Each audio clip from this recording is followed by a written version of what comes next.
नमस्कार मित्रों, हमारे यूट्यूब चैनल द टीचर्स में आपका स्वागत है। इस वीडियो में यूपी टेट 2015 में सीडीपी से संबंधित प्रश्नों पर चर्चा करते हैं। आइए देखते हैं क्या प्रश्न पूछे गए थे। जैसे जो पहला प्रश्न पूछा गया था आपका, वो प्रश्न था आपका कि अंतर्मुखी, बहिर्मुखी तथा उभयमुखी व्यक्तित्व का वर्गीकरण किसके द्वारा किया गया था। तो ये जो वर्गीकरण था आपका युंग के द्वारा किया गया था, अर्थात इसका आंसर 2 सही होगा। चलते हैं नेक्स्ट क्वेश्चन की ओर। क्वेश्चन नंबर 2 कह रहा है आपसे, क्वेश्चन नंबर 2 कह रहा है उदाहरण, निरीक्षण, विश्लेषण, वर्गीकरण, नियमीकरण निम्नलिखित में से किस विधि के सोपान हैं। तो उदाहरण से नियम की तरफ अगर हम चलते हैं तो ये जो विधि है ये विधि आगमन विधि कहलाती है, इसलिए इसका आंसर 2 सही होगा, यानी दूसरे का 2 सही है। चलते हैं नेक्स्ट क्वेश्चन की ओर। क्वेश्चन नंबर 3 देखते हैं। क्वेश्चन नंबर 3 कह रहा है अवधान के आंतरिक अथवा व्यक्तिनिष्ठ निर्धारक हैं।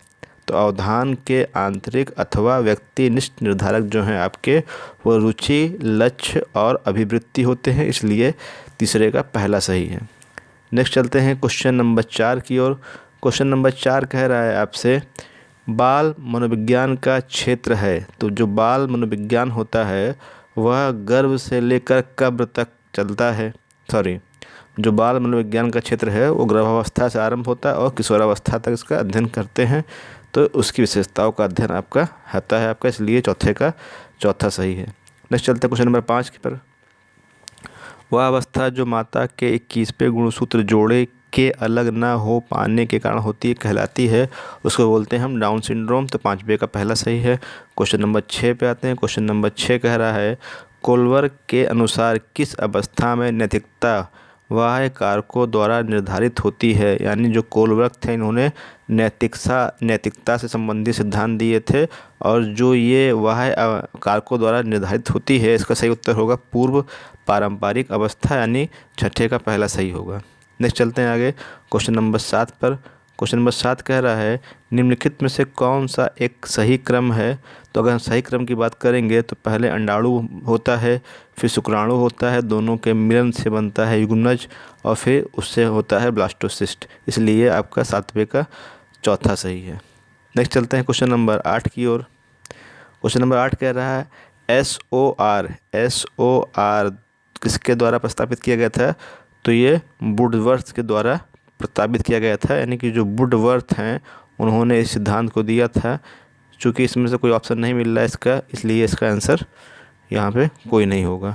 नेक्स्ट चलते हैं आगे हम लोग क्वेश्चन नंबर 9 की ओर। क्वेश्चन नंबर 9 कह रहा है वह मापनी जिसके अंतराल मापनी के समस्त गुण के साथ परम शून्य भी हो कहलाती है। तो ऐसी मापनी को हम अनुपात मापनी कहते हैं, यानी 90 का चौथा सही है। नेक्स्ट चलते हैं क्वेश्चन नंबर 10 की ओर।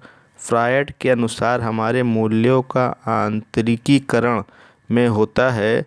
तो आंतरिकीकरण में जो होता है वो पराहम होता है, यानी सुपर ईगो होता है आपका, तो इसलिए 10वें का तीसरा सही है। नेक्स्ट चलते हैं आपका व्यवहारवादी एक हुए थे विद्वान ने कहा है मुझे नवजात शिशु दे दो, मैं उसे डॉक्टर, वकील, चोर या जो चाहे बना सकता हूँ। तो ऐसा विचार वाटसन का था। तो वाटसन व्यवहारवादी थे आपके, इन्होंने ऐसा कहा था। तो 11 का तीसरा सही है। चलते हैं 12 नंबर पर। 12 नंबर कह रहा है ध्यान आकर्षित होने में किसकी प्रमुख भूमिका होती है। तो उद्दीपन की तीव्रता की महत्वपूर्ण भूमिका होती है। तो 12 का पहला सही है आपका। चलते हैं नेक्स्ट क्वेश्चन की ओर। क्वेश्चन नंबर 13 है आपका। क्वेश्चन नंबर 13 कह रहा है शिक्षण छात्र में रुचि उत्पन्न करने की कला है। तो अगर यहाँ बैठाते हैं तो बैठेगा आपका सही प्रेरणा जो होती है उसके द्वारा छात्रों में रुचि उत्पन्न होती है, इसलिए 13 का 4 सही होगा।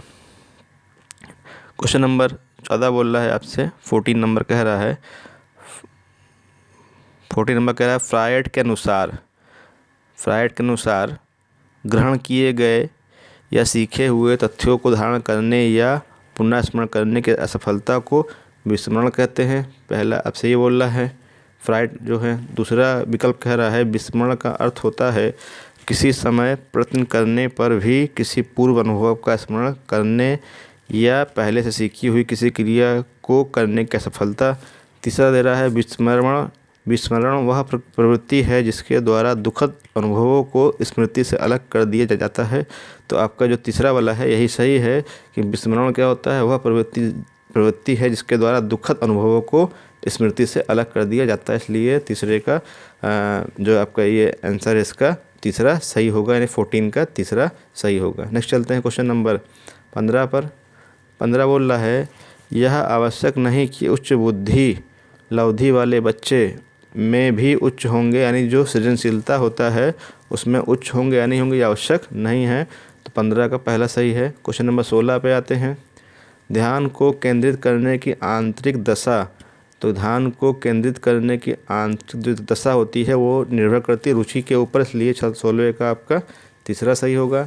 17 नंबर पे आते हैं। क्वेश्चन नंबर 17 कह रहा है, एक परिस्थिति में अर्जित ज्ञान दूसरी परिस्थिति में उपयोग कहलाता है, तो इससे क्या बोलते हैं, इसे बोलते हैं सीखने का स्थानांतरण, यानी 17 का 2 सही है। नेक्स्ट चलते हैं 18 नंबर पे। 18 नंबर बोल रहा है, अनुभव द्वारा व्यवहार में परिवर्तन कहलाता है, तो अनुभव द्वारा व्यवहार में परिवर्तन कहलाता है, उसको बोलते हैं सीखना, तो वो लर्निंग प्रोसेस होता है आपका। नेक्स्ट चलते हैं 19 नंबर पर। 19 नंबर कह रहा है, सांख्यिकी में वह रेखा चित्र जिसमें आवृत्तियों को स्तंभों द्वारा प्रदर्शित किया जाता है कहलाता है, उसको बोलते हैं स्तंभाकृति बोलते हैं, यानी 19 का पहला सही होगा। नेक्स्ट चलते हैं आपका नंबर क्वेश्चन नंबर जो है नेक्स्ट है आपका 20 नंबर। 20 नंबर कह रहा है, विकास की किस अवस्था में बुद्धि का अधिकतम विकास होता है, तो विकास की किशोरावस्था में बुद्धि का अधिकतम विकास होता है, 20 का 3 सही होगा। क्वेश्चन नंबर 21 पे आते हैं।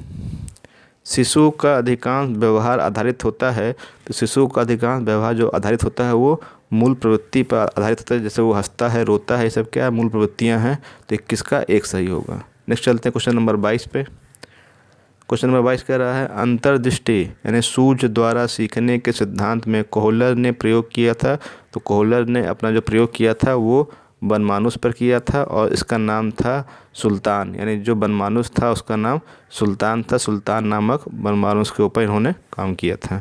नेक्स्ट चलते हैं हम लोग क्वेश्चन नंबर 23 पे। क्वेश्चन नंबर 23 कह रहा है, प्रेरणात्मक अधिगम संप्रत्यय किसके द्वारा दिया गया था, तो ये बंडूरा के द्वारा दिया गया था, 23 का 2 सही है। नेक्स्ट क्वेश्चन नंबर 24 चलते हैं। अधिगम में किसने प्रभाव का नियम दिया था, तो थॉर्नडाइक ने जो है प्रभाव का नियम दिया था, प्रभाव का नियम था इनका, और आपका तत्परता का नियम था, अभ्यास का नियम था। नेक्स्ट चलते हैं आपका 25 नंबर पे। क्वेश्चन नंबर 25 है आपका, निम्न में से किस विधि का उपयोग स्मृति के मापन के लिए नहीं किया जाता है, तो यहाँ जो होगा आपका ये होगा तार्किक विधि का उपयोग नहीं करते हैं, बाकी सबका उपयोग करते हैं। नेक्स्ट चलते हैं आपके 25 नंबर क्वेश्चन पे। कह रहा है, प्रासंगिक अंतर्बोध परीक्षण का विकास किसके द्वारा किया गया था, तो ये 26 का 3 है, मरे के द्वारा किया गया था। नेक्स्ट चलते हैं आपका 27 नंबर क्वेश्चन पे। 27 नंबर कह रहा है, मनोविज्ञान का शिक्षा के क्षेत्र में सबसे बड़ा योगदान है, तो क्या योगदान है, बाल केंद्रित शिक्षा में योगदान है, यानी कि 27 का 4 सही है आपका, बाल केंद्रित शिक्षा। 28 चलते हैं, निम्नलिखित में से कौन सा वृद्धि और विकास के सिद्धांतों से संबंधित नहीं है, तो निरंतरता का सिद्धांत है, समन्वय का है, व्यक्तिगता का है, और जो आपका सेकंड नंबर है ये संबंधित नहीं है, यानी जो सिद्धांत है आपका वर्गीकरण का सिद्धांत ये संबंधित नहीं है। नेक्स्ट चलते हैं क्वेश्चन नंबर 29 पे। 29 कह रहा है, कक्षा शिक्षण में पाठ प्रस्तावना सोपान सोपान सीखने के किस नियम पर आधारित है, तो ये सीखने के तत्परता के नियम पर आधारित होता है, तो 29 का तीसरा सही है। लास्ट क्वेश्चन हम लोग देखते हैं, संप्रत्यय के निर्माण का प्रथम सोपान क्या है, तो प्रथम सोपान होता है प्रत्यक्षीकरण। इस प्रकार हमने जो है 2015 की परीक्षा में आए हुए महत्वपूर्ण 30 प्रश्नों को देखा, और ये ज़्यादा हमने जो है इसमें डिस्कस नहीं किया, केवल प्रश्न और उत्तर देखते हुए चले गए, ताकि कम समय में अधिक चीज़ें को पढ़ा जा सके। धन्यवाद।